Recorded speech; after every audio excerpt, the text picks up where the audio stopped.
Okay, hi everybody again, and I'm going on from that last program of 1 hour into program number 6 for the externalization of the hierarchy, and we've been talking about 5 types of force. We're arranging them usually in different order.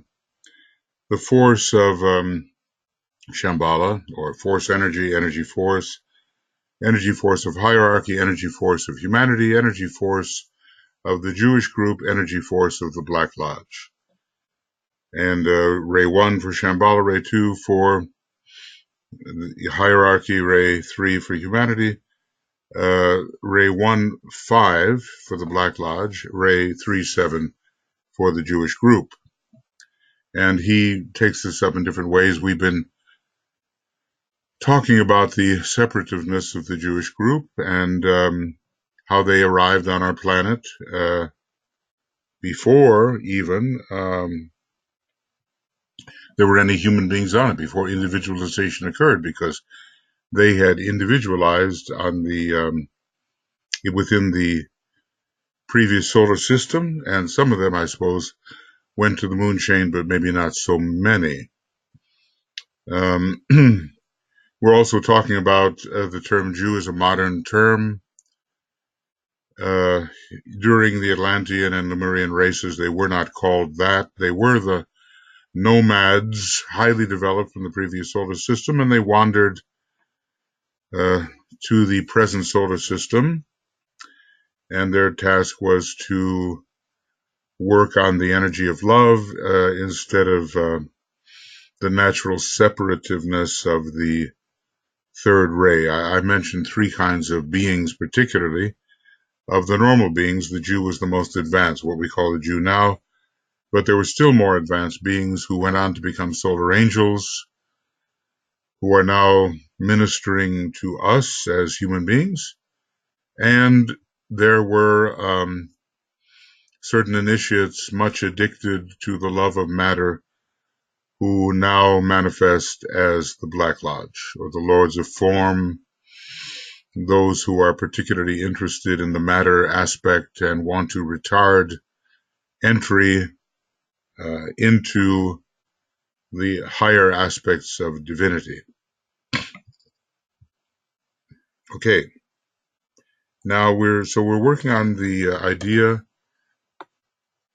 of the way the separativeness, or the idea of the chosen people, has worked against the Jewish group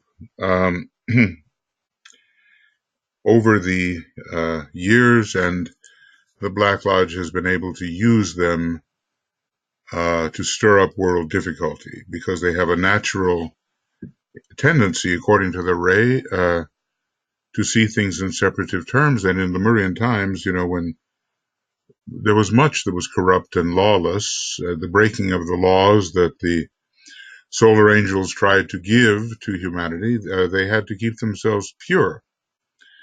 And those prescriptions for purity should long ago have been discarded. They were effective or not, and but they were carried on into the present age, where they become obstructive. And under Virgo, they have created a situation where such tiny, multiple observances give us, for these people, an obstructive psychology, and one that basically, at this point, resists the Christ aspect. But of course, since Master Jesus, he tells us, DK tells us, will be basically the Messiah for the Jews, not the Christ so much, but the Master Jesus. And since the Master Jesus is so totally dedicated to carry out the will of the Christ, that energy will come to the Jewish group. Remember that Virgo at this time is the energy through which the major expression of the second ray reaches humanity, along with Gemini and Pisces, of course, but through Virgo, which is in a way, the soul sign, rising sign of the Jews, there will come much of the second ray which is needed. And this will bring about the assimilation, the blending of their qualities with the qualities of humanity, maybe Earth humanity or moon-chained humanity. Anyway, there are groups that need what the Jews have, and the Jews need what they have. And that assimilation, I think, will come under the second ray. It seems to be a natural tendency of progressive people. And so many just don't realize the ancient nature of their religion, so ancient that it has to do with the previous major solar system, and the New Testament being, the Old Testament being rather, the summation of the wisdom of the previous major solar system. So there's a lot of work to be done, and I closed also by mentioning that there are a number of the masters, Master M, Moses, Master Jesus, so prominent as Joshua and Jeshua and the high priest Joshua, and probably Master R, he was the so-called architect of King Solomon's temple, and Master Hilarion, who was Paul the fanatical warrior Jew, these masters have a lot to do with the present karmic situation, which is basically a working out of karma of the previous solar system in our present solar system. That's what makes it such a dire experience and involves the Black Lodge, which has come from the previous solar system. It involves a great battle between the intelligence and the love aspect, and the need to bring them together. Under Venus, I would say, Venus holds the solution to so much that is unresolved at the present time between these two systems. And the Earth seems to be the place where this is being worked out. Earth is both it's a hospital, it's a sanatorium, it's a place where those with critical conditions come for rectification. When humanity has solved, well, we know even today, a Jew hatred is rising again.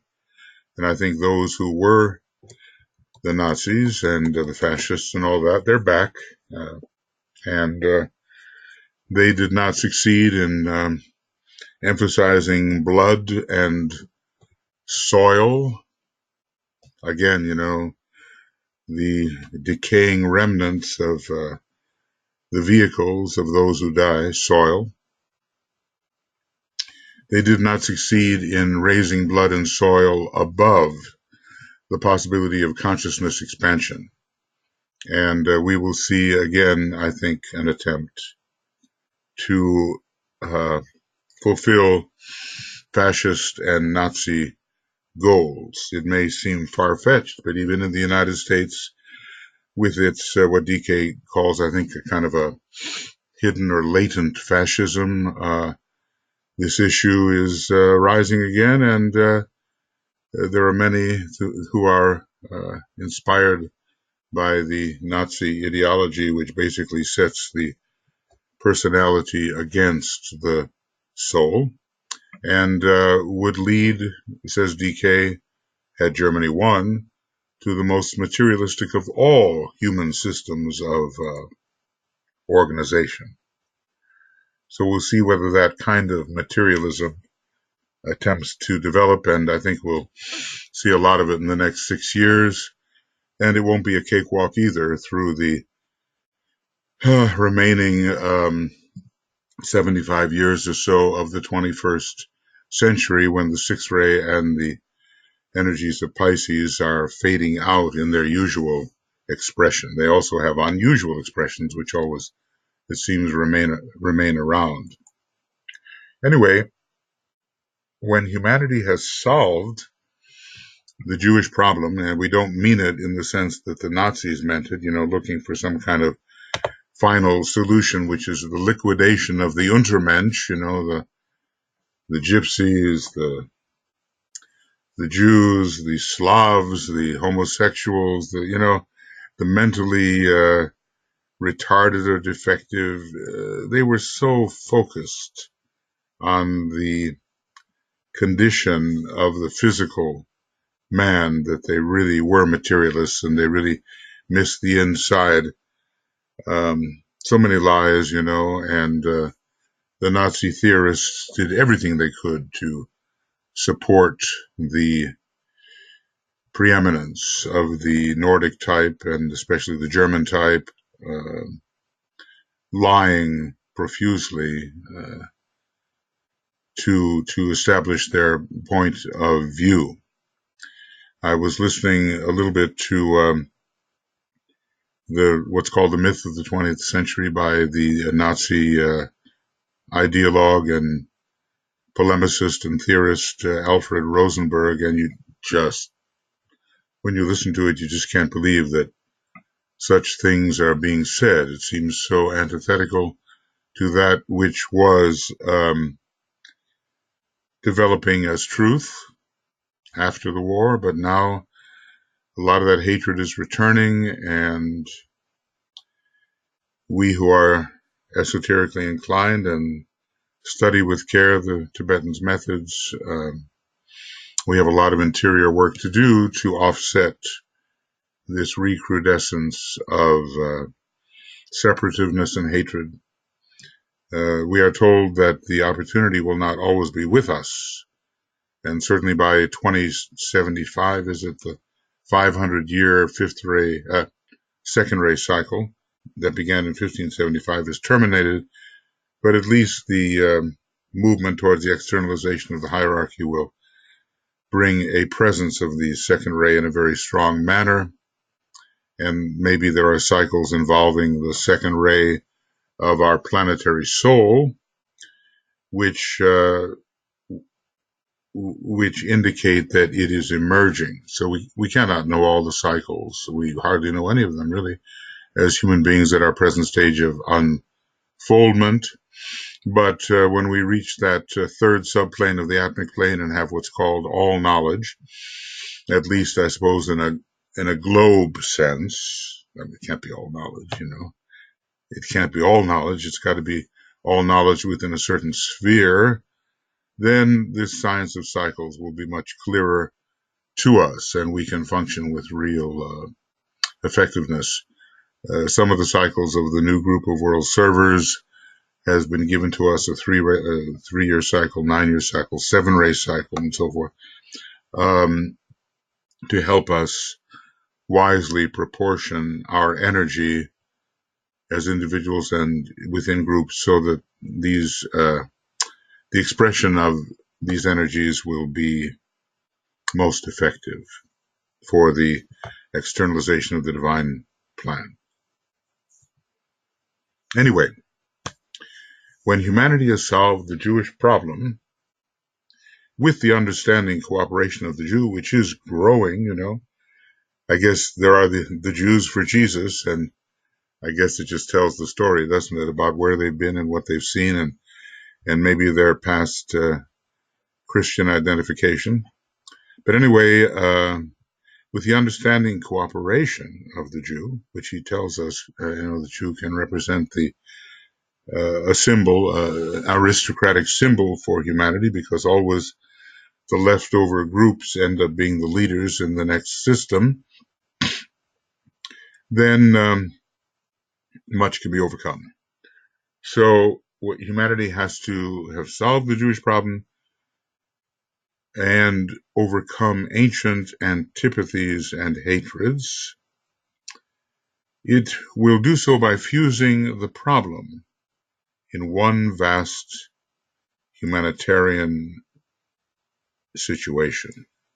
How to overcome this problem? Of course, when he was writing, it was a huge thing because the whole Second World War, had this as a major strand of influence, what to do with the Jews, and the Germans decided, don't just ship them off someplace, eradicate them, Hitler said, well, I left a few Jews alive so you would see how bad they really were. I mean, when you have that kind of thinking, what are you going to do?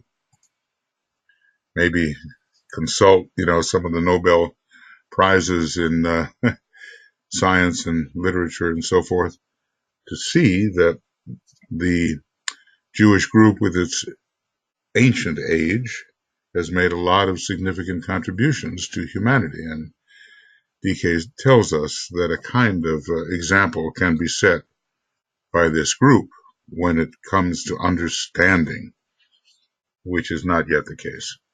Anyway, this vast humanitarian situation will be seen and will contribute to the solution of the Jewish problem, which is largely how to assimilate the major energies of the previous solar system with the present one. That's what the whole issue is about from the symbolical and actually quite real point of view, how to bring the third ray and second ray together, the third ray of the previous solar system, the second ray of the present solar system, when in fact those are rays that are very difficult to assimilate. How do you do that?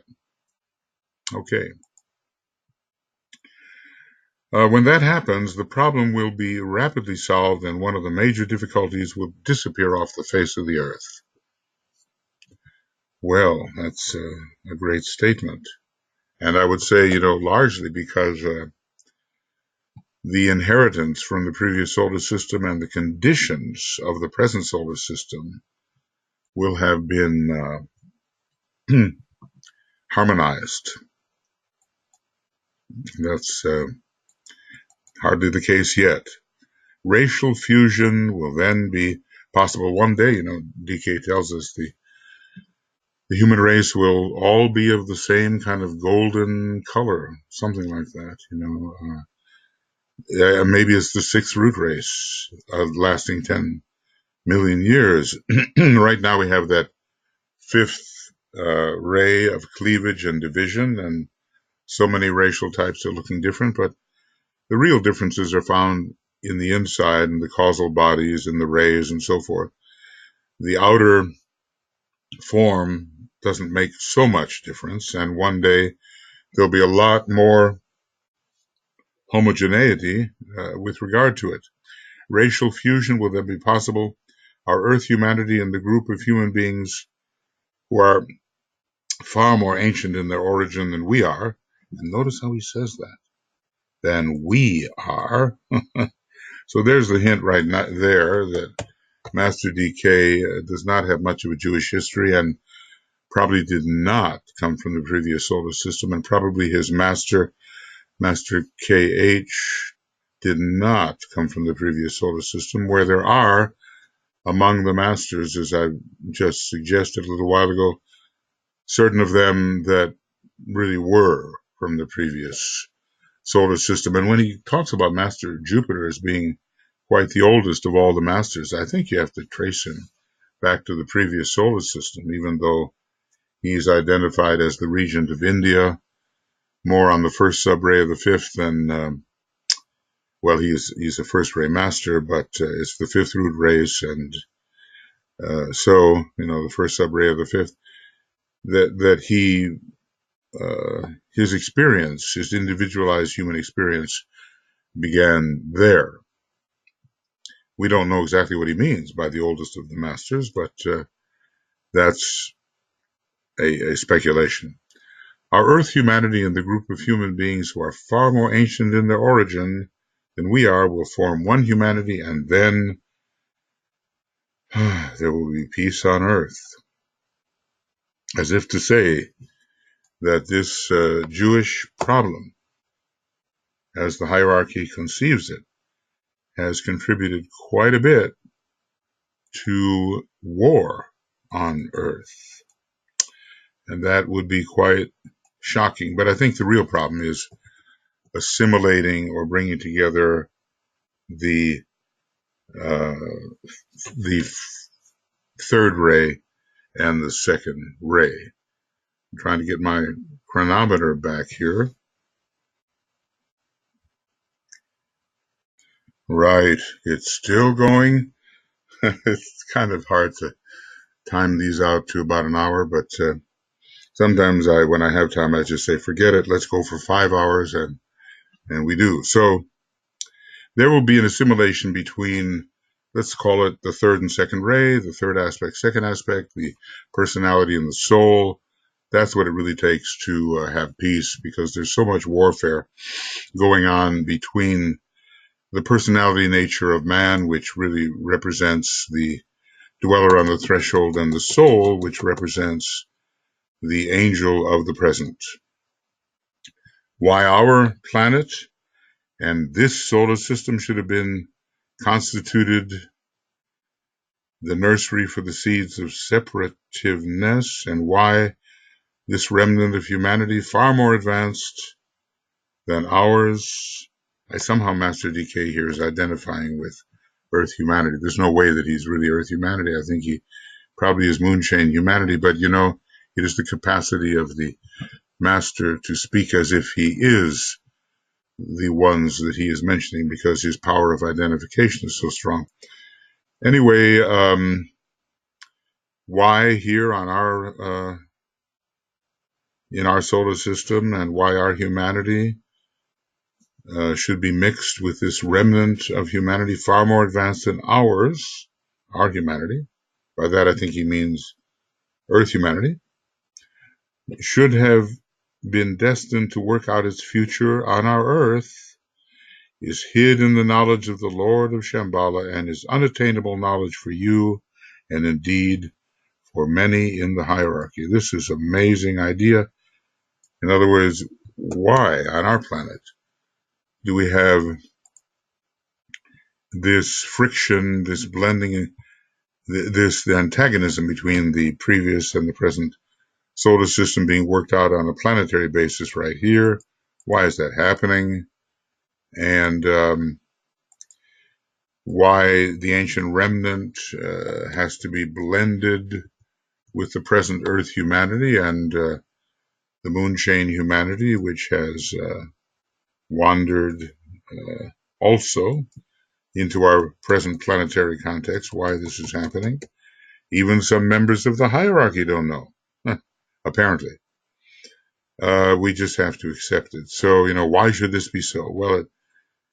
Well, can we hazard guesses that are at all meaningful? But I think it has a lot to do with ray balancing, and it has to do with the function of our particular planetary logos, and how we become, under the sign of the cross, we become adjudicators between the pairs of opposites when we're graduating from this planet. And the pairs of opposites can be vertical and can be horizontal too.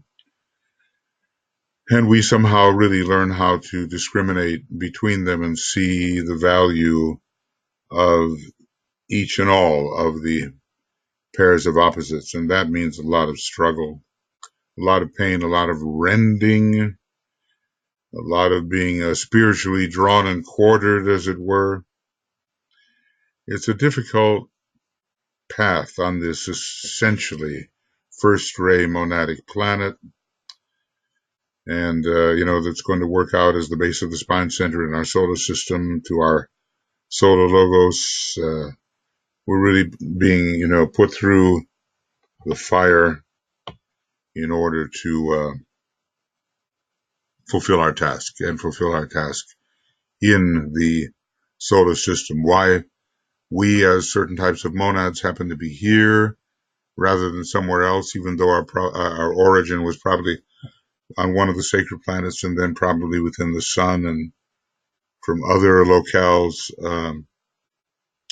It's difficult to know how we wound up here, but there is, I think, for each of us, one of 7 monadic rays, and then one of 3. And there is a sacred planet to which we are most related, just the way the Buddha was more related to Mercury, and the Christ more related to Venus. And I carry that further. I think Master DK more related to Mercury, and Master KH more related to Venus. Well, I think we do have sacred planets on which we as monads were focused before we were transferred, who knows how and whether voluntarily or however, into this non-sacred planet, the Earth, for all of this remedial work, you might say. Anyway, this, I'm going to read it again. Why our planet and this solar system should have been constituted the nursery for the seeds of separativeness. I guess, those coming from the previous solar system might be called, in a way, seeds of separativeness, and why this remnant of humanity, the Jews, as he is here calling them, far more advanced than ours, than Earth humanity, and even, I would say, than Moonchain humanity, should have been destined to work out its future here on Earth, is hid in the knowledge of the Lord of Shambhala. That can be Sanat Kumara, most probably, or, under the influence of the planetary logos, of which Sanat Kumara is an emanation, and is unattainable knowledge for you and indeed for many in the hierarchy. He's not saying it's unattainable for himself, might be.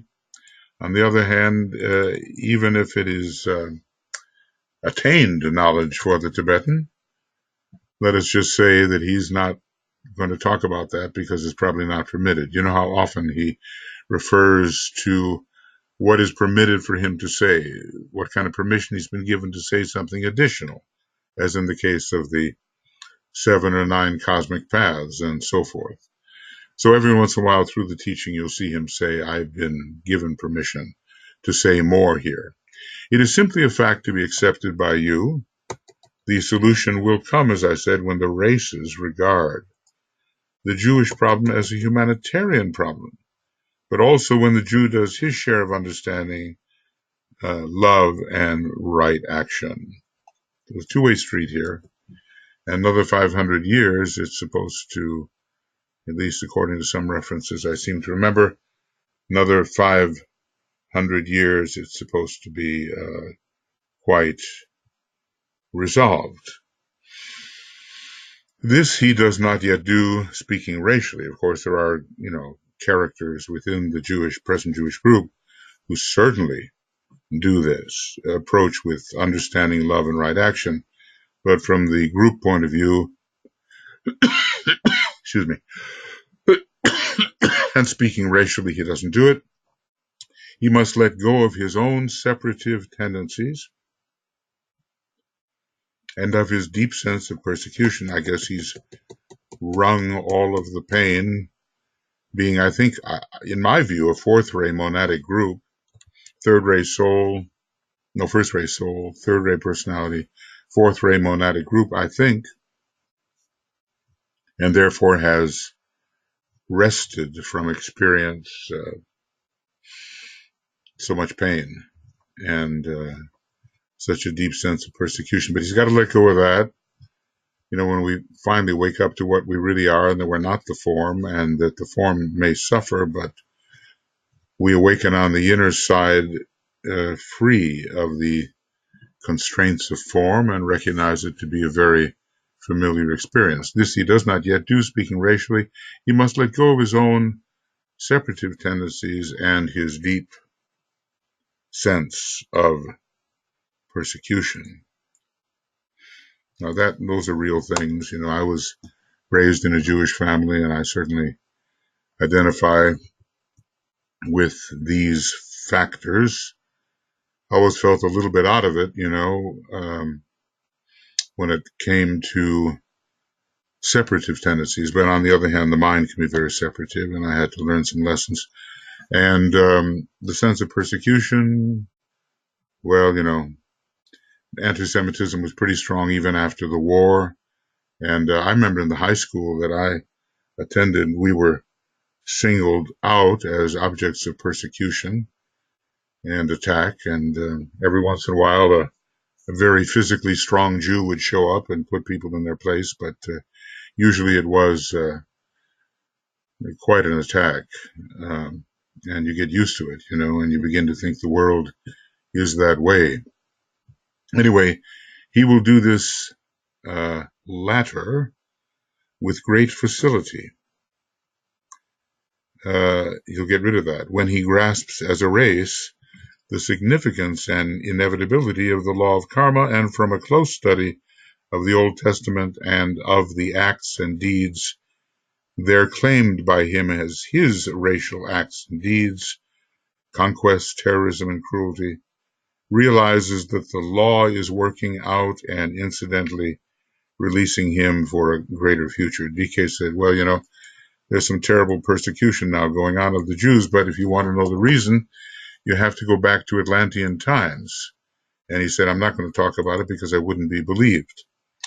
So somehow there has to be the understanding that in one of those very pure first-race cycles, as DK says, maybe it was around the time of the conquering of the so-called Holy Land, conquest, terrorism, and cruelty were rife in the Jewish group. Under that first ray, they have that first race soul, So, okay. But when you realize that you've participated in some pretty heavy things, you can understand why me,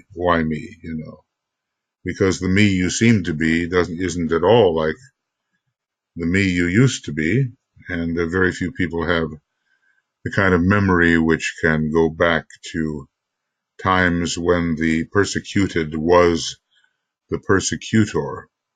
Anyway, it's very hard to identify the real Jew, the one who was the nomad from the previous solar system, simply being a part of the Jewish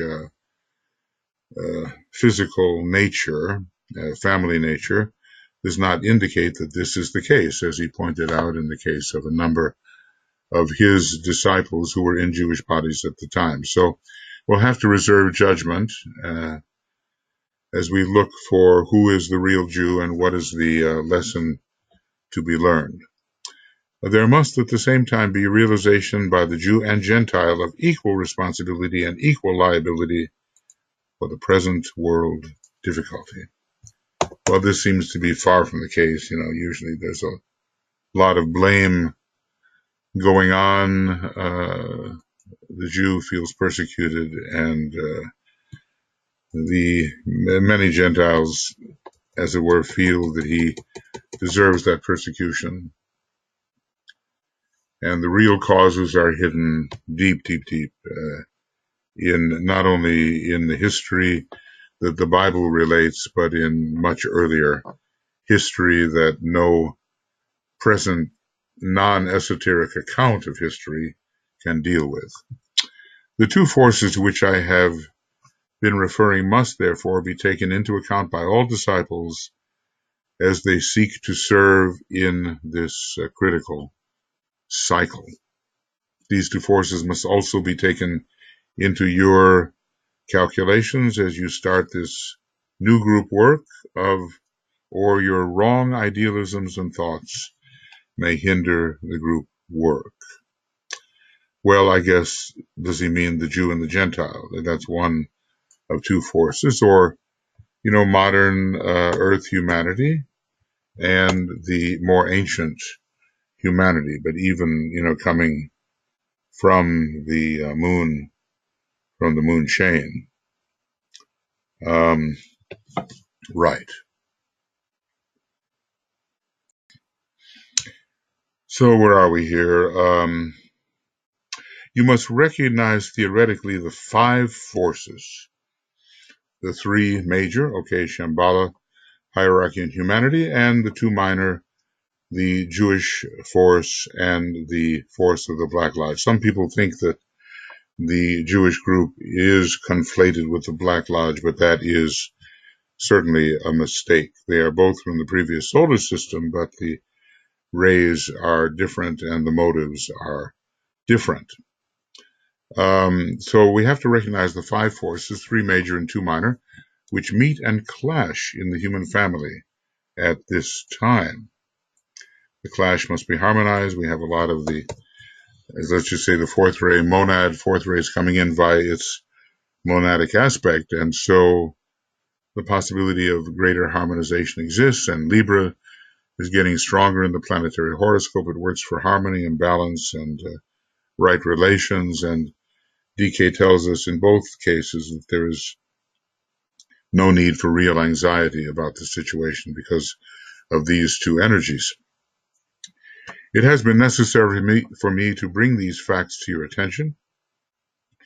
If disciples are to do group work together on mental levels, they must clear their minds of prejudice, hatreds, and any tendency to superiority and criticism. We don't really know yet where we've been, what root races and sub-races we've been a part of, and when. One day all of that will be made clear. But right now it's better not to adopt the attitude of the superior person, if that is possible. Right, every once in a while a call comes in and I get a little bit, have to deal with it. And I lose my place. So anyway, you cannot work as a group if these ideas and thoughts are present. And I'm preparing now to teach you some of the first stages of group work and usefulness. So let's be humble about it. Some of the first stages of group work. I don't know how good we think we are, but when it comes to the standard of a master, we're not there yet. It would not have been necessary for me to deal with these world problems if you had been immune from emotional reactions to them. I guess some of his disciples were very prone to reaction, and I recall that one of them, RSU, who was in a Jewish body, was very prone to reaction, and she was so close to Alice Bailey, being the major editor of the books and so forth. If you had been immune, but very few of you have your minds clear from prejudice and free from hatred. And that might apply to us today as we look at some situations which are really in the world so retrogressive as we might judge them to be. I certainly judge many situations as very retrogressive, and it does not please me. And I can certainly, react as I should not. Okay, but very few of you have your minds clear from prejudice and free from hatred. Okay. Those few make the work possible, and it is also possible for the rest of you to detach your minds from undue influence and wrong ideas. So, well, he's dealing with the fallibilities of disciples like ourselves who are not clear. We have prejudice. We prejudge, what do they say? Racial profiling, type profiling. Oh, I know that type, and then prejudice, judging everybody according to the ideas that you have of that, quote, type. I ask you in this work to concentrate upon Shambhala and the hierarchical forces. This we say we do, but, do we actually experience these things? Because they are usually so different from what we might imagine from our the cramped perspective of our concrete mind. I ask you to regard yourselves as pure and unclogged channels, and to seek only to be linked with the soul of each and all whose nature is pure love. I guess the real soul, which is even like the essence of the monad. Realize synthesis and divine potency. Okay, let me take a quick look here. We're in the book, The Externalization, and I want to make sure that I have not done something really. And divine potency. There's only one, and I want to make sure I'm not leaving out a sentence because I see that telltale X, which makes me worry. And divine potency, no. So we're all right. We're all right. It is essential. So the higher forces are what we have to learn to recognize and concentrate upon. It is essential, however, in spite of the work to which I have called these groups, so far maybe, I don't know, 4 groups, maybe in beginning the 5th by 1939, also the year in which the group effort focusing upon 10 groups was disbanded for the new reorganized seed group, given the perils in which humanity found itself and the way the Second World War precipitated it. When you really think about it, it was an amazing, amazing thing. I mean, I was born sort of in the middle of the war, and, with the sense that I really participated in it in some unpleasant way. But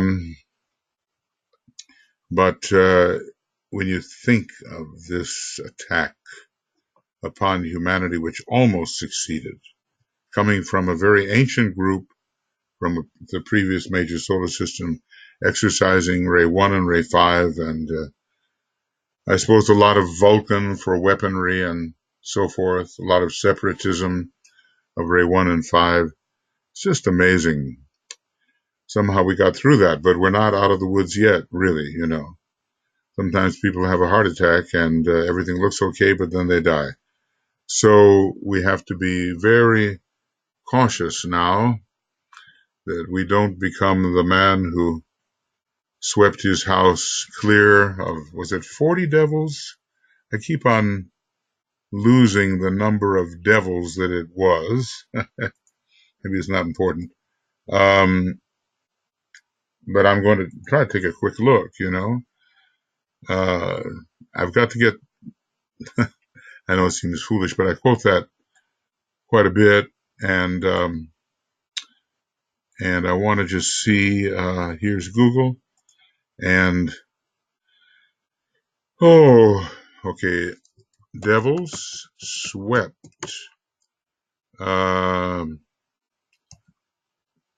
clean, okay, well, I'm not sure this is going to, house, okay, I'm not sure this is going to work. Aha, here it is. Well, from Luke anyway. When an unclean spirit comes out of a man, it passes through arid places and seeks rest and does not find it.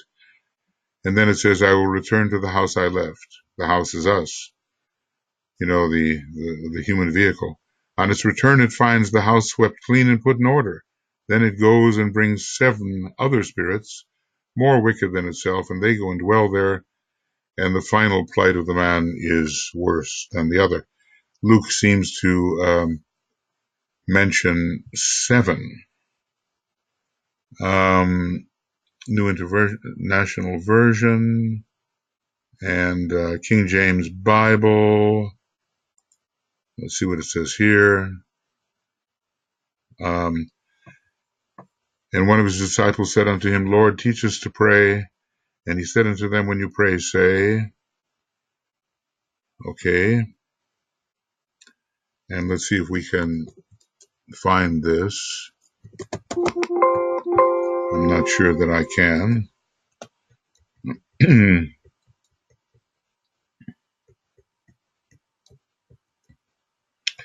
Well, there were demons, and there were these spirits, the unclean spirits. He finds it swept and in order, then he goes and takes with him 7 other spirits. Well, maybe it's not 40. Anyway, and they enter in and they dwell there, and the last state of the man is worse than the first. It seems they're finding 7 spirits. But the idea is, if we are inattentive, then we run the possibility of having a situation with regard to our vehicle that is worse than the first situation.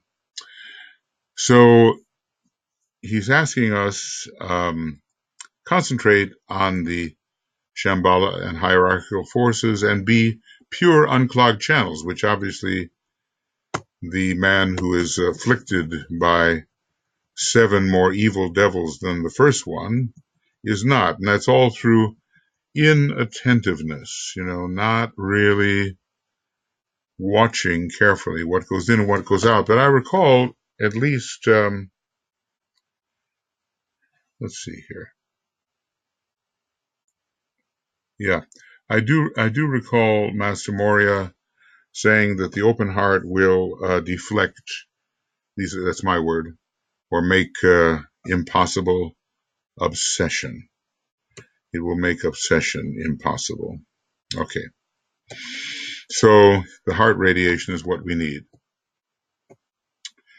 Okay, I ask you to regard yourselves as pure and unclogged channels and to seek only to be linked with the soul of each other and all, the soul whose nature is pure love, realized synthesis, and divine potency. Okay. The soul is a lot more than the soul on the causal body. The egoic nature is the spiritual triad in a way, and in a way the consciousness of the monad is soul, allied to the universal soul. It is essential, however, in spite of the work to which I have called these groups, and which, as you know, is intended to lay the basis for the work of the esoteric schools of the future, that the members of all groups realize that exoteric group work must also be undertaken. This is really an important one because you kind of wonder what will prepare the new esoteric schools. And I think what we see is what will prepare them is the kind of work in the seed groups that will prepare the way for the new esoteric schools. It's one of the major ways, let us say, of preparing for these illuminative developments. It lays the basis for the work of the esoteric schools of the future. He lays this out in Letters on Occult Meditation. He talks about developments which are already underway, and then later in the book he says, the new esoteric schools of which I spoke earlier lie far in the future. So which is it, or is it both?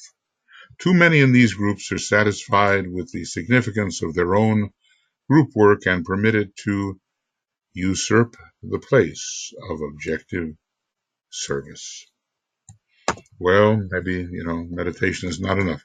Sometimes we've been told that the right kind of service with the right motive, is even more effective than meditation. And maybe that's what the Christ came to teach in his earlier appearance. Meditation was something long followed, but the impulse towards service, loving service, was relatively new. So that, think about your life and the degree to which external service, objective service, is also operative, and not just the significance of our own group work and just internal work. I think meditation is extremely powerful, and I really support those groups who pursue it. And then, of course, more is required. If it is so hard, my brothers, to arouse aspirants such as yourselves to urgent service and a full sense of responsibility, if men and women with all the information that you possess cannot be aroused to sacrificing effort, you can gain some idea of the magnitude of the task with which the hierarchy is confronted at this time. I mean, if we can't get our act together with respect to loving and effective service, how is the person who does not have our type of understanding and information going to do it? It's a really big job. It's very resistant energies and forces which have to be confronted. You can realize perhaps the sense almost of frustration which could sweep over me if I were limited by any time concept. So he gives you a hint there, he's not. when, for instance, those to whom I look for cooperation are preoccupied with their own affairs, have no sense of immediacy, and prefer to concentrate upon their own development, their own families, their own problems, rather than achieve the larger worldview which would lead to full cooperation. And, of course, it's really important not to be limited by the time concept. Master DK has transcended that, and that, realizing what we essentially are is very, very useful when confronted with a task where what you might call supreme patience is required. I mean, if we've always been at this, if we are the one being in all cosmos and infinitely more, then you realize that there's nothing that can prevent us from being what we are, and that we contain within ourselves all possibilities, even if not, even if only an infinitesimal number can be, excuse me, can be worked out in any one universe. And by universe, I mean the grand entirety of manifested energies, even to the highest plane. So there, we're asked to see things from Master DK's point of view. You can realize perhaps the sense almost of frustration which could sweep over me if I were limited by any time concept. I mean, he knows the beginningless and endlessness of being. When, for instance, those to whom I look for cooperation, that's us, right, are preoccupied with their own affairs, have no sense of immediacy, and prefer to concentrate on their own development, their own families, their own problems, rather than achieve the larger worldview which would lead to full cooperation. Consciousness will strengthen the will to sacrifice and to fully cooperate. The averting, now here we're looking ahead, this is 1939, the averting of a world debacle is the aim of our efforts, and towards this aim I have asked your help. Now remember, this is 1939. This is this instruction given in 1939. And just 3 years later, the hierarchy were colloquially, we might say, packing their bags, for good reason, not because they're just abandoning humanity, because they felt humanity would go down to defeat. When in fact, at that time, the Lords of Liberation stepped in due to even the inchoate human longing and invocation for something better. Just an amazing, amazing story. And one day we're going to know this story from the inside out rather than from the outside in, as is presently the case given our still non-hierarchical status, at least in the full and intimate sense. Well, it looks like we're, starting a new section here of May 1939. We're getting very close to, the invasion of Poland, which really led into immediate Second World War. So he's got a lot going here in 1939, August. Let's see what else. And I'm not quite sure. But we'll get to it as we go along. All of these charts, of course, can be seen from different perspectives. And they are listed in the back, a lot of them in Esoteric Psychology Volume 1. So what I suggest we do, that's going to be like two programs that I've managed to eke out today. I wish it was 5. But we'll do it this way. and I'll try to keep clear in my mind. Okay, though this is the one. This is the one I want. Okay, sorry.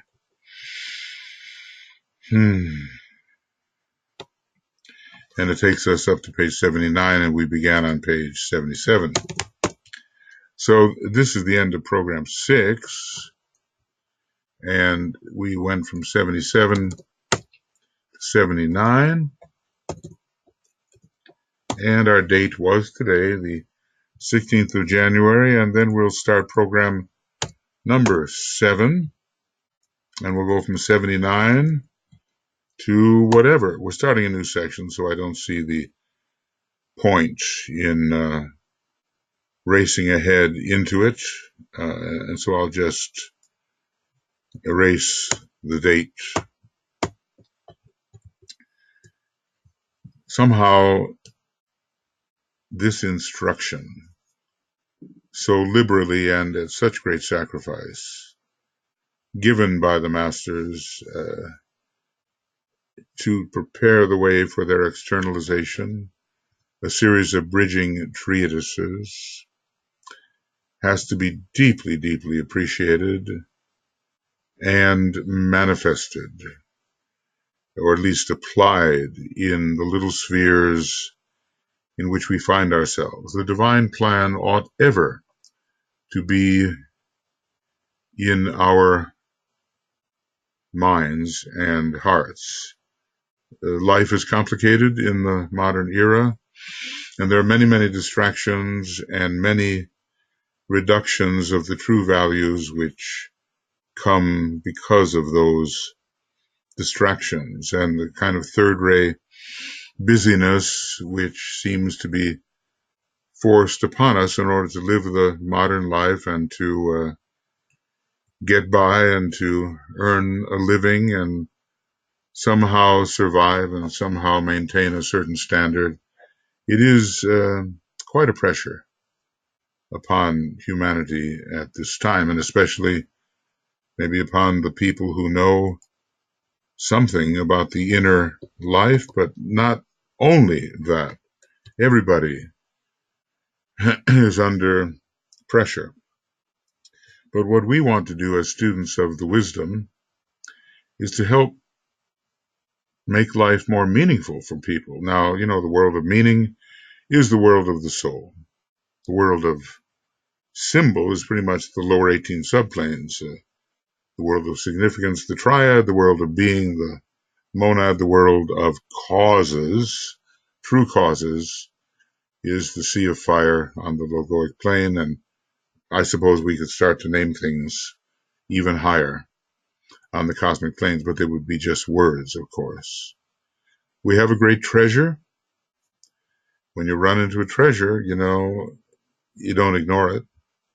It has to be banked, you know, put in your account. It has to be assimilated in that way, and then wisely spent for the promotion of that which will make it possible for all people to benefit from the great treasure. We have such a responsibility to carry the light, and it is a unique form of light. You know, think of all the solutions that are offered as to what is humanity and where is it going, and how very childish these solutions are, and how unsatisfying, deeply unsatisfying, and how closed they are to the infinite possibilities of growth into one's own true, absolutely infinite nature.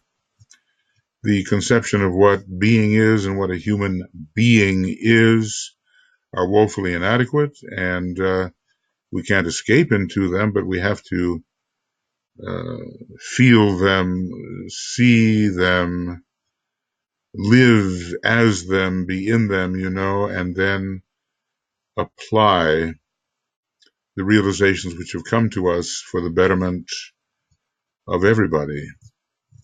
Now, that's a big, big requirement. But fortunately, under the guidance of Master Decay, the tutelage of Master Decay, we have been given the methods. And that's not to take away from how the other masters teach and what they do and so forth. We just happen to have found ourselves under the tutelage of this great and learned disciple of the Christ that we know as Master Decay. So let us